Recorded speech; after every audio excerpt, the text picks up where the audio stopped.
चलिए आज एक सफर पे चलते हैं।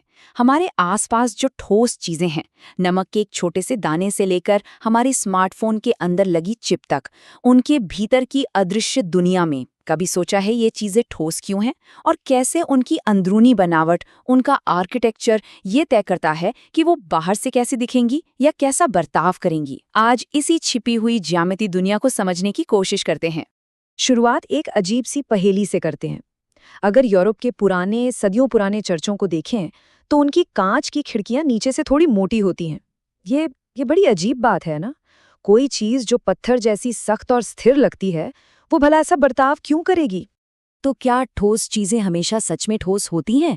इसका जवाब थोड़ा चौंकाने वाला है। नहीं, असल में वो कांच एक सुपर कूल लिक्विड है। मतलब एक ऐसा द्रव जिसे बहुत ज्यादा ठंडा कर दिया गया है और ये सदियों से बहुत ही धीमी रफ्तार से गुरुत्वाकर्षण की वजह से नीचे बह रहा है। तो तकनीकी रूप से देखें तो वो पूरी तरह से ठोस है ही नहीं। और कांच का यही राज हमें ठोस पदार्थों के पहले और सबसे बुनियादी बंटवारे तक ले जाता है। देखिए, विज्ञान ठोस पदार्थों को मोटे तौर पर दो तरह से देखता है। एक होते हैं क्रिस्टलिया और दूसरे अक्रिस्टलिया। तो भाई, इन दोनों में असली फर्क क्या है? क्रिस्टलीय ठोस को एक अनुशासित मिलिट्री परेड की तरह समझिए, जहां हर परमाणु, हर कण अपनी एकदम सटीक जगह पर खड़ा है। इसे कहते हैं लॉन्ग रेंज ऑर्डर। मतलब ये परफेक्ट पैटर्न बहुत दूर दूर तक फैला होता है। और दूसरी तरफ है अक्रिस्टलीय ठोस, जो किसी म्यूजिक कॉन्सर्ट की भीड़ जैसे हैं। कोई कहीं भी खड़ा है, कोई व्यवस्था नहीं है। इसे शॉर्ट रेंज ऑर्डर कहते हैं। मतलब अगर कोई थोड़ा बहुत पैटर्न है भी तो वो बस कुछ ही परमाणुओं तक सीमित है। और इस अंदरूनी बनावट का सीधा असर उनके बाहरी गुणों पर पड़ता है। अक्रिस्टलीय ठोस यानी कॉन्सर्ट की भीड़ वाले समदैशिक होते हैं। मतलब किसी भी दिशा से उनके गुण नाप लीजिए, वे एक जैसे ही मिलेंगे। लेकिन क्रिस्टलीय ठोस विषमदैशिक होते हैं। इसको ऐसे समझिए, जैसे लकड़ी को उसके रेशों के साथ काटना कितना आसान होता है, पर रेशों के आर पार काटना बहुत मुश्किल। बस यही है विषमदैशिकता। अब जब हम व्यवस्था और अव्यवस्था के बारे में जान गए हैं, तो चलिए देखते हैं कि ये अंदरूनी आर्किटेक्चर असल में कितना ज्यादा मायने रखता है। और इसके लिए हम सिर्फ एक ही तत्व की कहानी देखेंगे, कार्बन। ये कमाल की बात है।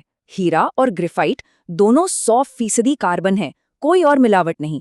फिर भी एक दुनिया का सबसे कठोर पदार्थ है और दूसरा इतना मुलायम कि हमारी पेंसिल की नोक में इस्तेमाल होता है। एक बिजली का कुचालक, दूसरा सुचालक। ये फर्क सिर्फ और सिर्फ परमाणुओं की 3D जमावट की वजह से है। ऐसा क्यों? क्योंकि हीरे में हर कार्बन परमाणु 4 दूसरे परमाणुओं से जुड़कर एक बहुत ही मजबूत 3D जाल बना लेता है, जिसे तोड़ना लगभग नामुमकिन है। वहीं ग्रेफाइट में कार्बन परमाणु परतों में जमे होते हैं। ये परतें एक दूसरे पर बहुत आसानी से फिसल जाती हैं, इसीलिए वो इतना नरम होता है। और तो और, ग्रेफाइट में हर परमाणु के पास एक आज़ाद इलेक्ट्रॉन होता है जो घूमता रहता है, और यही चीज़ उसे बिजली का एक बेहतरीन कंडक्टर बनाती है। तो अब सवाल ये उठता है कि क्रिस्टलीय ठोसों में जो ये एकदम परफेक्ट, बार बार दोहराई जाने वाली संरचनाएं मिलती हैं, उन्हें कंट्रोल कौन करता है? इनके पीछे के बुनियादी नियम क्या हैं? इसका जवाब है यूनिट सेल या एकक कोशिका की सोच में। इसे ऐसे समझिए कि ये किसी क्रिस्टल की सबसे छोटी, सबसे बुनियादी 3D ईंट है। बस इस एक ईंट को लीजिए और इसे दाएं बाएं, ऊपर नीचे, आगे पीछे दोहराते जाइए और पूरा का पूरा क्रिस्टल तैयार हो जाएगा। अब एक पल को सोचिए, इस ब्रह्मांड में खरबों तरह के पदार्थ हैं। मंगल ग्रह की बर्फ से लेकर धरती के केंद्र में मौजूद लोहे के क्रिस्टल तक। तो प्रकृति के पास इन ईंटों को बनाने के कितने डिजाइन होंगे? अनगिनत, हजारों, लाखों? नहीं, जवाब आपको हैरान कर देगा। सिर्फ 14। जी हाँ, सिर्फ 14। 19वीं सदी के गणितज्ञ थे ऑगस्ट ब्रेवे। उन्होंने ये साबित कर दिया कि 3D स्पेस में बिंदुओं को एक नियमित पैटर्न में व्यवस्थित करने के कुल मिलाकर बस 14 ही तरीके हो सकते हैं, और कोई तरीका है ही नहीं।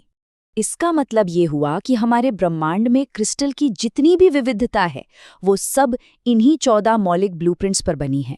प्रकृति के पास इनके अलावा कोई और विकल्प है ही नहीं। इन्हीं को कहते हैं ब्रेवे चालक। ठीक है, तो अब हमारे पास 14 ब्लूप्रिंट्स तो आ गए, लेकिन अब ये समझना है कि परमाणु इन छोटी छोटी ईंटों यानी यूनिट सेल्स के अंदर असल में फिट कैसे होते हैं। और यहाँ पर एक मजेदार एनालॉजी काम आती है। चलिए एक पिज्जा पार्टी की कल्पना करते हैं।